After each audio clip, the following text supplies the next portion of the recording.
Abel, good afternoon sa inyo. Ayan. Medyo late yung gising natin, no?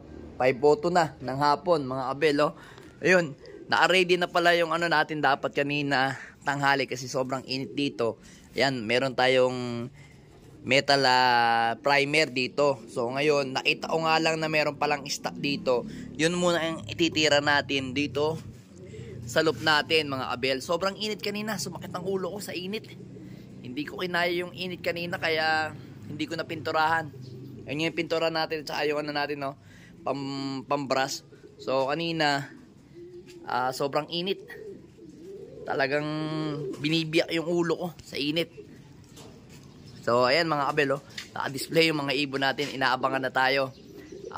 Gusto na nilang kumain. Pati yung mga ibang breeder natin dito gusto ng mga kumain. Nga pala, yung sinusubuan ni Litar at saka ni Victoria Secret wala na dito. So ayun, andito na siya. Ayun na yun, mga Abel, nandun na siya. Ayun, oh, ayun, yung blue bar na yun. Ayan yan. Ayan, nalapit sa atin na yan, yung makinis na yan, no? Ayan. Ito, ayan, oh, makikita nyo. Ayan. Nandyan na siya, mga Abel, oh. Ang gandang ibon na, oh. Kanina lang inilagay ko dito, mga Abel, oh. Ayan yung mga ibon natin, oh. Ano sila?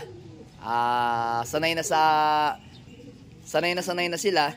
Then ngayon nga, araw na to, bubunutan ko na yung mga yan, mga Abel, yung mga nakaputol ng bagwis, ayan, para masanay na sila. Then ito yung pasaway nating ibon na awa naman ng Diyos is alright na, hindi na siya pasaway kasi nga madali na lang siyang bumaba dito sa loop natin kasi nga mataas na yung ating landing board kaya nanibago na siya at hindi na siya tumatambay kung saan saan. Pero meron pa rin talagang ibon na dumadapo doon kasi nga nasanay sila. So ngayon, doon yung ibang baba pero yung mga black check kagaya nitong black check na to at saka isa mang black check dito, ayun yung nasa taas na yun. May mga Abel, tika. Ayan, o, black check na yan, ayan, mga Abel is sanay na dito talaga. Ang baba nila is dito sa landing board, mga Abel. Dito na talaga bumababa yung black check na yun. Ayan, o, andun din niya. Ayan, yung black check na yan, ayan. Ayan, black check na yan. Tsaka ito yung si Juana. Ito Juana rin, magkapatid yung Juana na yan. So kanina, mga Abel, is meron tayong training sa PUF Muñoz Nueva Ecija. So ito nga naunang umuwi sa ating kanina. Ito si Peter Arden. Ayan, eksaktong alas 9 dumating to.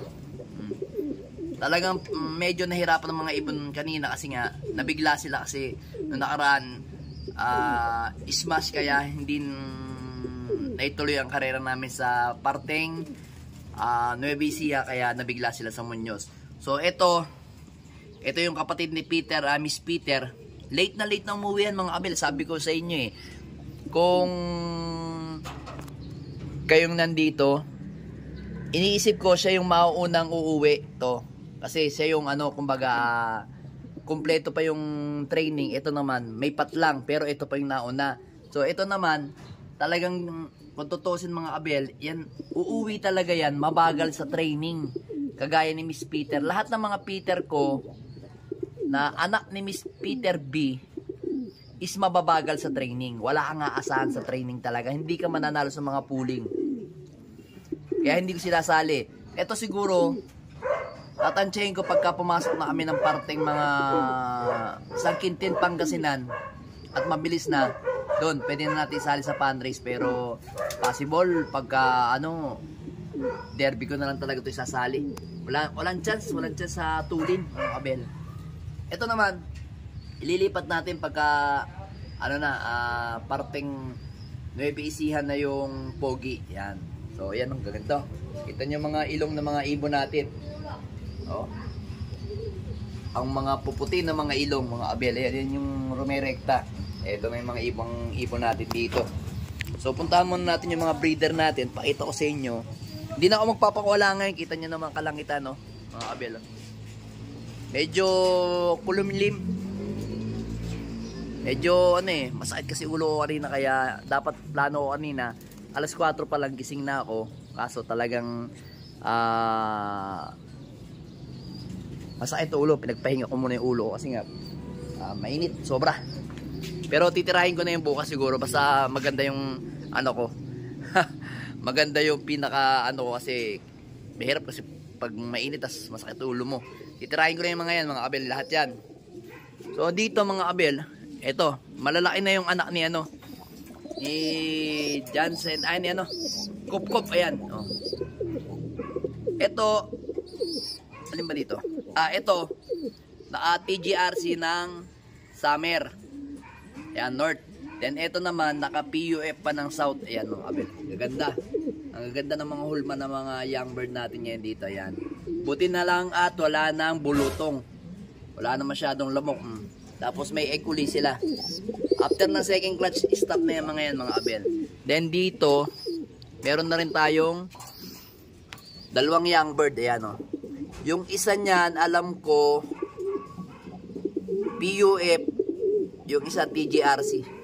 Isang black check yan. Yun yung black check yun. Ay, same pala. Same black check. May kulay lang yung isa black. Kagad. Maaga nagkakulay ito. Hindi pa masyado. Pero sure, parehas black check. Ayan, yung anak ni Juana yan. Anak ni Juana yan. Ito si Juana. Saan ba si Juana? Ito sa baba. Ayan si Juana, mga abel. Then dito naman sa kabila, ito, malapit na mag-egg si ano, asawa ni Jansen President. Yan o, dapat ibebenta natin yan para sa loop natin, mga abel. Pero nabenta nga natin yung si Peter, kaya yun na lang yun. Si Peter Vicente o, kaya yun na yung ginamit natin pang ano, pang materyales sa gagamitin natin ano, pagpapataas ng loop. So ito naman si ang pangalan to, ano nga bang pangalan to? Jansen to eh. Jansen Arandok. Ayan, nakalimutan ko daw mga abel yan. Si Jansen. Paeg na yan mga abel. Then dito naman, magpapakain din tayo mga abel. Kasi late na eh. Then dito, ayan, nakaano ko nakaihi ng palakang may kulugo ako mga abel yan. Lahat sila. Kung kahapon, nakaihi ng palakang may kulugo yan, ngayon sila naman. Yan.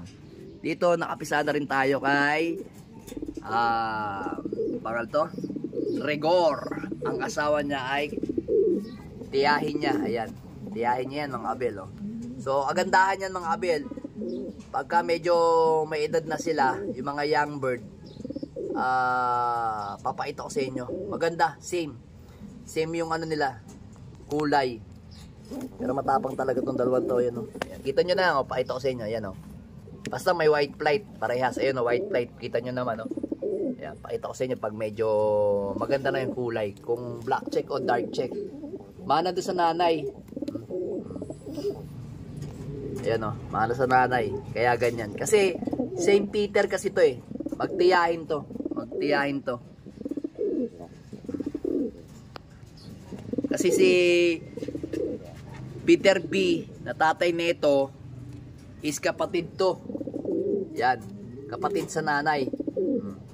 Kaya magtiyahin, oh. Ganda niyan, solid yan. Tapang talaga ni Rigor. Yan mga awel, ito yung litar natin. Ito yung si ano natin, Vandenbroek. Ayan, oh. Pinapares natin si Vandenbroek kay Peter Malapot. Ayan. Then ito si Miss Peter. Update ko lang sa mga ibon natin. Si Victoria Secret.